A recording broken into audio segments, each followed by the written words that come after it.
আজকের গল্প পুনর্জন্ম। ল্যাবরেটরি থেকে সুতনুর টেস্ট রিপোর্টটা নিয়ে ওখানেই চুপচাপ বসে পড়ে জয়শ্রী। ডক্টর স্যানালকে আজ পাওয়া যাবে না চেম্বারে। উনি দুদিনের জন্য দিল্লি গেছেন, একটা নাকি কনফারেন্স আছে ওনার। কদিন ধরেই সুতনুর শরীরটা খারাপ যাচ্ছিল, মাঝে মধ্যে পেটে একটা ব্যথা হচ্ছিল, সাথে গায়ে হালকা হালকা জ্বর আসে। বহুকালের পরিচিত ডক্টর স্যান্ডালকে দেখাতেই উনি কতকগুলো টেস্ট লিখে দিয়ে বলেন, টেস্টগুলো করিয়ে রাখুন, আমি দিল্লি থেকে ফিরে আসলে রিপোর্ট দেখে প্রপার ট্রিটমেন্ট শুরু করব। আপাতত কিছু ওষুধ লিখে দিচ্ছি, সেগুলো খেতে শুরু করে দিন। ডক্টর স্যান্ডালের দেওয়া সেই রিপোর্টটাই নিতে এসে জয়শ্রী রিপোর্টে দেখছে লেখা আছে সুতনুর যে রোগ হয়েছে তার নাম হেপাটোসিস সেলুলার কার্সিনোমা। রোগটা আসলে কি জানার জন্য গুগল সার্চ করতেই তার হাত পা ঠান্ডা হয়ে গেল।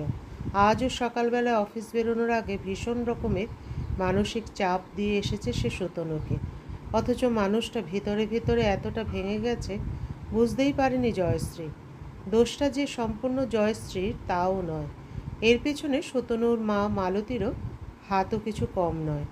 আসলে সুতনুর সাথে জয়শ্রীর বিয়ে প্রায় অর্ধেক যুগ পেরিয়ে গেছে। 3 বছরে সৃজনকে নিয়ে স্বামী স্ত্রীর দাম্পত্য জীবন মোটামুটি সুখের, কিন্তু জয়শ্রীর জীবনে যত অশান্তি হলো শাশুড়ি। উনি যেন এখনও মনে করেন যে তার ছেলেটি এখনও তার কোলের ছেলেই রয়ে গেছে। জয়শ্রী আর সুতনুর যে একটা ব্যক্তিগত জীবন আছে সেটা উনি মানতেই চান না।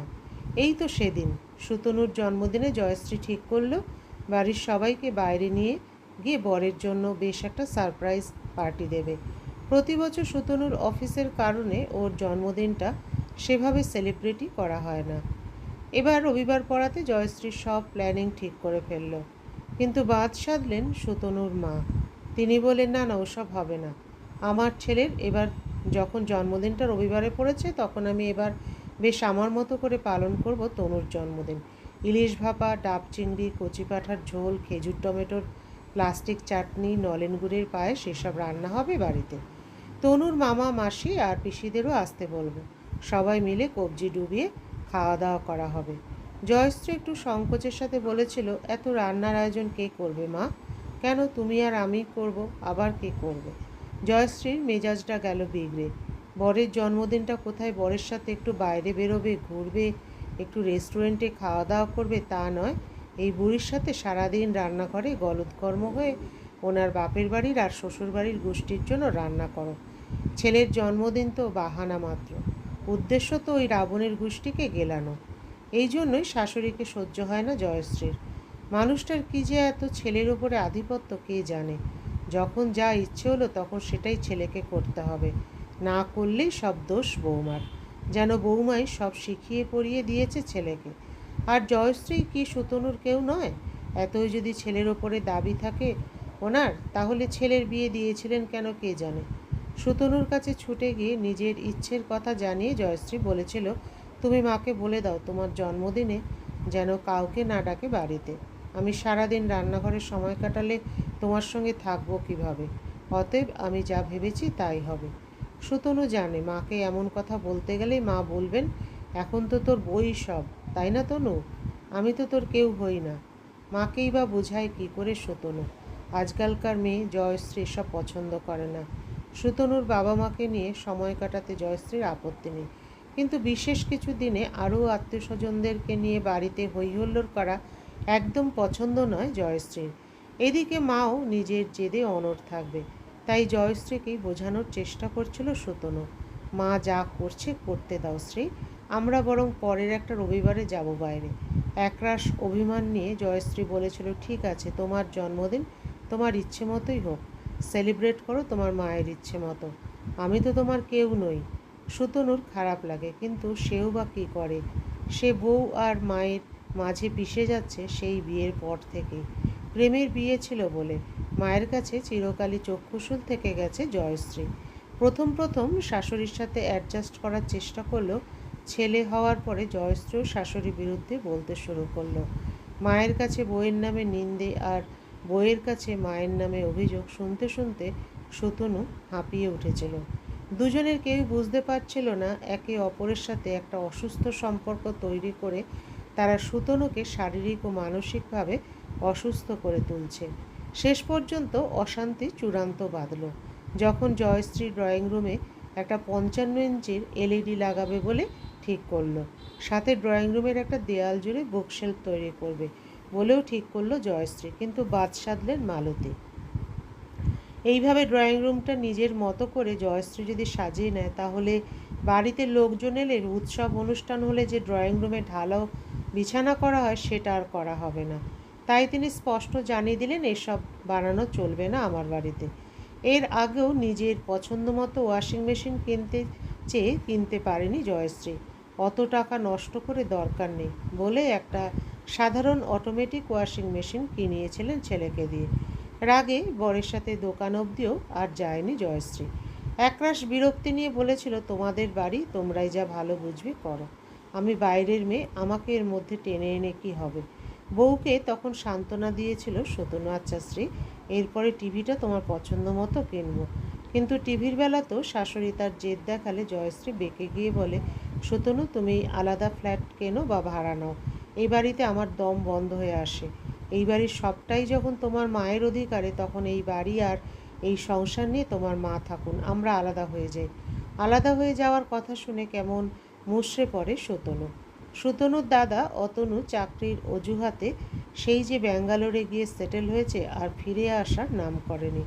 জয়শ্রী বড়জাকে বলেছিল, তুমিও তো মাঝে মধ্যে বাবা মাকে নিয়ে গিয়ে রাখতে পারো দিদিভাই, আমি একটু প্রাণ খুলে বাঁচি তাহলে। অতনুর বউ রঞ্জনা বলেছিল, পাগল নাকি রে, ওই মহিলাকে নিয়ে কেউ ঘরে করে? ওই মহিলা আমার সংসারে এসে আমার ওপরই খবরদারি করবে। যদি ওনাদেরকে আমাদের কাছে পাঠাবি ভাবিস, তাহলে তোর দাদাভাইকে নিয়ে সোজা লন্ডন উড়ে যাব। ওই মহিলার সাথে থাকতে পারবো না আমি। জয়শ্রী সতনুর কাছে জায়ের কথা বলেছিল, তুমি কি একটু দাদাভাইয়ের মতো চালাক হতে পারো না? যত বোকামি কি তোমাকেই করতে হবে? তোমার মায়ের সাথে আর যে সমঝোতা করে চলা যায় না, আর কবে বুঝবে তুমি? সতনু শুধু বলেছিল, সবাই তো সমান হয় না শ্রী। আমি জানি আমার মায়ের সংসারে আধিপত্য সবসময় বেশি। আমার বাবাও কখনো মায়ের সামনে মুখ খোলার চেষ্টা করেনি। আমার মা মানুষটাই এই রকম। কিন্তু তাই বলে তাকে ছেড়ে চলে যাব, এতটা নীচ মানসিকতা কী করে দেখাই বলো? শত হলেও সে তো আমার মা।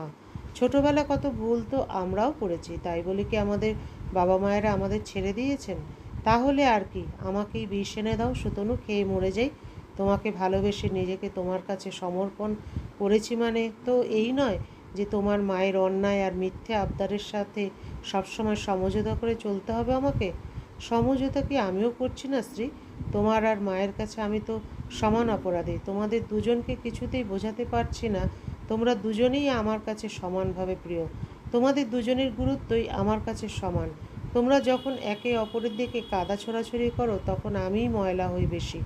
একটু কি মিলেমিশে থাকা যায় না? না, যায় না। আমাকে নিয়ে ঘর করতে হলে তোমাকে আলাদা ফ্ল্যাটের ব্যবস্থা করতেই হবে সুতনু। আমারও তো ইচ্ছে করে আমার নিজের একটা সংসার হোক। সকালে বরকে অতগুলো কথা শোনানোর পরে জয়শ্রী দেখেছিল সুতনু তার মায়ের কাছে গিয়ে বলছিল, মা, কি হয়েছে? জয়শ্রী যদি নিজের ইচ্ছে মতো ড্রয়িং রুমটা সাজাতে চায়, তোমার কাছে তোমার ছেলে বউ বেশি, নাকি দুদিনের জন্য আসা আত্মীয় স্বজন বেশি? দাদা বৌদি এখানে থাকে না, তোমাদেরও তো বয়স হচ্ছে। এবার সংসারের কিছু সিদ্ধান্ত জয়শ্রীকে নিতে দাও মা, না হলে এই সংসারটাকে স্ত্রী ভালোবাসবে কি করে বলো? সব শুনে মালতী বলেছিলেন, বউ শিখিয়ে পাঠিয়েছে বুঝি, যা আলাদা সংসার পাত গে। আমি আর তোর বাবা এই বাড়িতে ভালোই থাকবো, আমাদেরকে নিয়ে তোকে ভাবতে হবে না, তুই তোর বইয়ের কথা ভাব। ঘর থেকে বেরিয়ে যাওয়ার সময় সতনু মাকে বলল, আমার কথাটা একবারও ভেবে দেখলে না মা? আমি দাদার মতো পালিয়ে যেতে চাইনি, তাই কলকাতার বাইরে ভালো চাকরির সুযোগ থাকা সত্ত্বেও শুধু তোমাদেরকে সবাইকে নিয়ে থাকবো বলে। তোমাদের সবার প্রতি আমার ভালোবাসার সমর্পণের এই দাম দিলে তোমরা? আজ বলতে বাধ্য হচ্ছি মা, তুমি আমাকে ভালোবাসো না। যদি সত্যি আমাকে ভালোবাসতে, তাহলে আমার ভালোবাসার মানুষটাকেও আপন করে নিতে পারতে তুমি, কিন্তু সেটা তুমি করোনি মা। তোমরা কেউ আমার ইচ্ছের দাম দিলে না, কি আর বলবো তোমাদের। রিপোর্টটা হাতে নিয়ে স্থির হয়ে বসে রইল জয়শ্রী।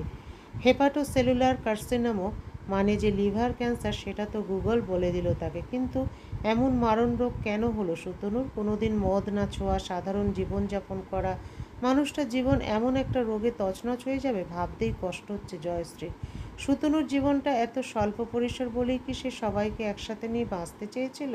ল্যাবরেটরিতে ডুকরে কেঁদে উঠল জয়শ্রী।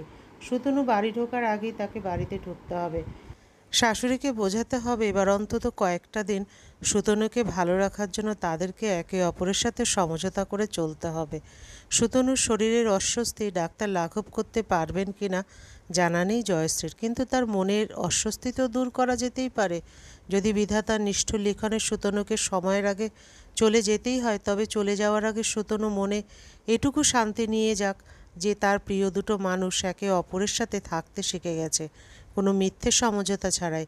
তাই বাড়িতে ঢুকেই শাশুড়িকে সবটুকু জানিয়ে জয়শ্রী বলল, আমি জানি মা, আমি তোমার পছন্দের মানুষ নই, তবুও ছেলের মুখের দিকে তাকিয়ে এটুকু আমাকে মেনে নাও। সুতনু, আমাকে আর তোমাকে যেভাবে দেখতে চায়, চলো না কটা দিন না হয় সেভাবেই চলি আমরা। অভিনয়ই না হয় করলাম দুজন, তবুও মানুষটা তো ভালো থাকবে। মালতী কাঁদতে কাঁদতে বললেন, তুমি কি মানুষ জয়শ্রী? মায়ের কাছে ছেলের সুখের জন্য বলছো অভিনয় করতে?